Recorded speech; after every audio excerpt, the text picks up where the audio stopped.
Hey there folks, and welcome back for another weekend shave. Today we're going to use the Merkur Progress, and actually traded some soaps for this because some people were requesting me to use this, so we'll give it a go. I'm going to be using the Crystal blade, which is also known as Israeli Persona. And one of the things I really like about this blade is it just comes in a little package that slips right out of. No glue, so you don't have to worry about any sort of glue around the blade edge, which is not good. It can interfere with your shave. The Merkur Progress is a two-piece, as you see here. It just slides up in here and then screws down. I have had one of these in the past. It is a good razor. The adjustment on it for me is a little hokey because you have to twist it on just to get it on, and you're not exactly sure sometimes where it starts adjusting. So today I'm going to go with, it's Sunday.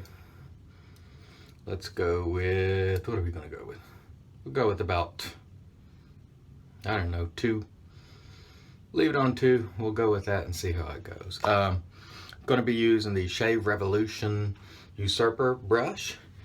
And continuing, our tube creams, I'm going to use the tobacco cream. So, got some questions recently about brushless creams as well as pre-shaves, and I'll speak to brushless creams first. I got no use for them whatsoever. For me, and keep in mind, when I'm talking about things, I'm talking about my own use case here. For me, if I were going to use a brushless cream, I just use Edge Gel or foam in a can, because that's what you do with those, right? You get Edge Gel out and you rub it on your face. You get Barbasol foam, you rub it on your face. It's brushless. I don't have any use for that at all. I like shaving in the traditional way with a brush. So for me, I don't use them, won't use them. I got no use for them. I'd just as soon use Edge Gel. If I'm gonna have to rub it on my face and not use a brush, got no use for it. So to pre-shaves, however, I'm gonna show you guys something. For me, I don't find any discernible difference in a pre-shave, but I'm gonna show you another method that you can use. And what I'm going to do here is wet my brush. I'm going to go ahead and lather up this tobacco cream. I don't think I have enough water just yet, so let's add some. And we'll do a lather just like we normally would. Taking me a little bit to work it up, but it'll come around. Full face lather. Really work it in there. Get it going nice. Paint it on like usual.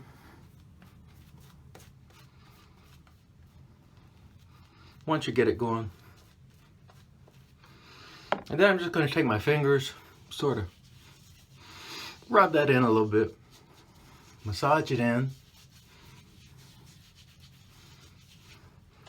Then I'm going to rinse it off. Excuse me. So the most part, we've rinsed it off, and there's your pre-shave. Without spending any money, you've lathered up, you got that slick base on your face, and now you continue on with your first lather. For me, it does the exact same thing that a pre-shave does, which is to provide a little slick base for you to work from. And so for me, if you're going to do a pre-shave and it works for you, great. I don't find them all that useful, but if I did want to do it, I just use my soap, lather it. Soap or cream, lather it, rub it in, rinse it down, leaving that slick, residual slickness. You know, you don't fully rinse like you would at the end of your shave. You want to leave some of that slickness that remains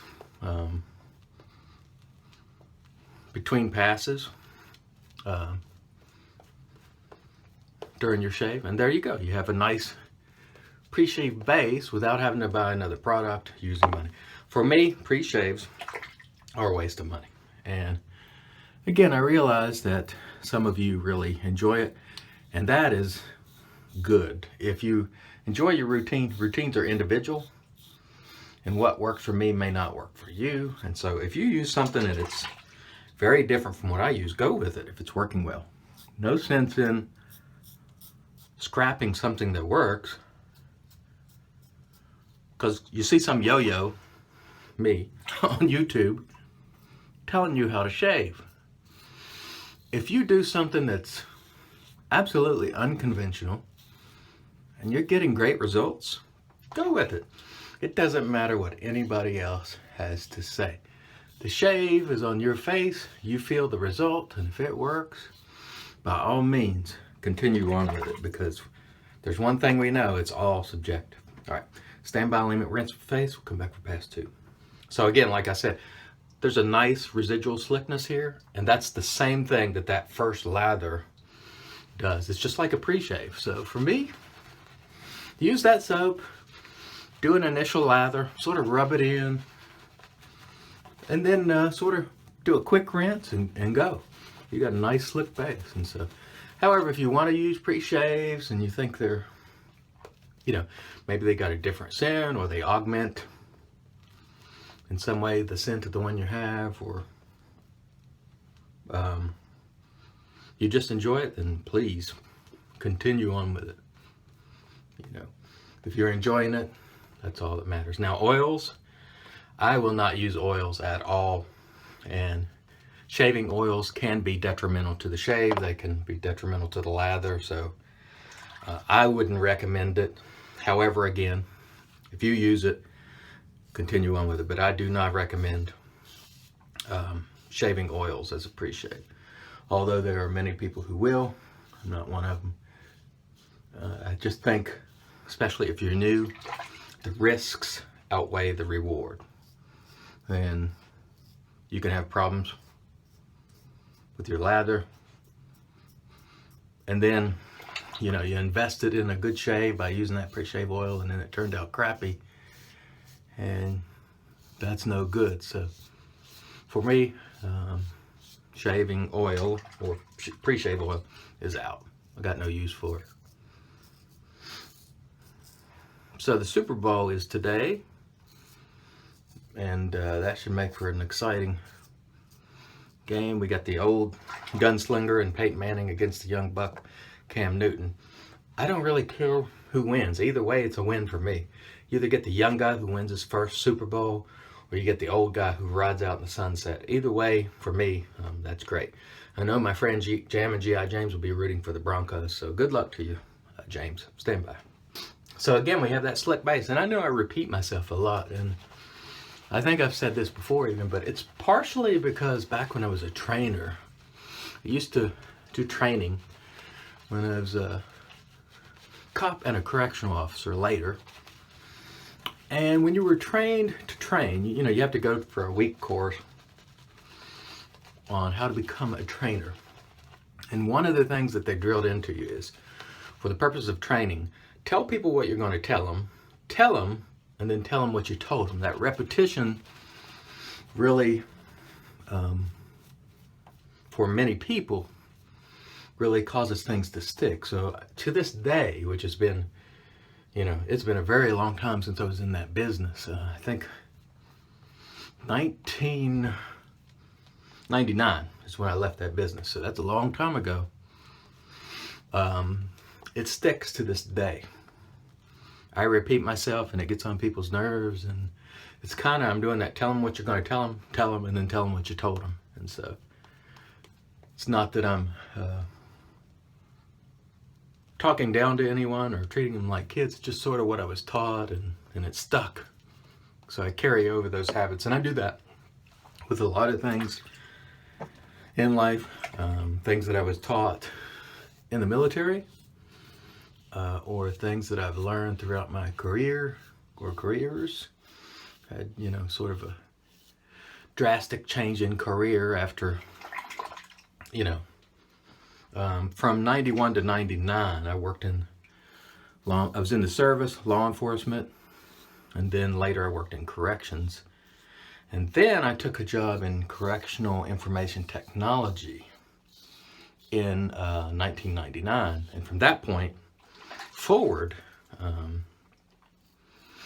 got involved with technology. I went on and got my, MCSE, for those of you who are in IT, all the certifications, A+, Net+,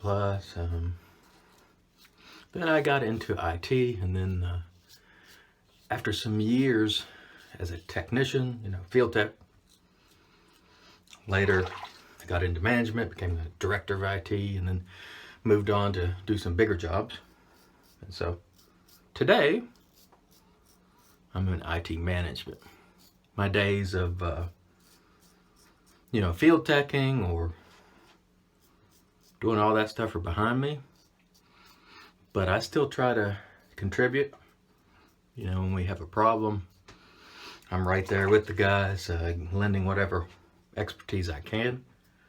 Although admittedly, because of the role you have as a manager, whereas you're doing a lot more in the way of purchasing and evaluating. Just cut myself, snagged my lip there. See, don't do as much direct IT work as I used to. All right, let's rinse the face. We'll come back and do the post. All right, so if you see some white stuff around there, that's the styptic. Always have one of these around. They're very cheap, and they'll bring the bleeding to a pretty quick stop. For the most part, sometimes I use the alum if it's a smaller cut, and I can actually use the alum to stop a cut like this if I hold it on there long enough. But I didn't want to have you guys wait, so we'll go ahead and go with our Thayers.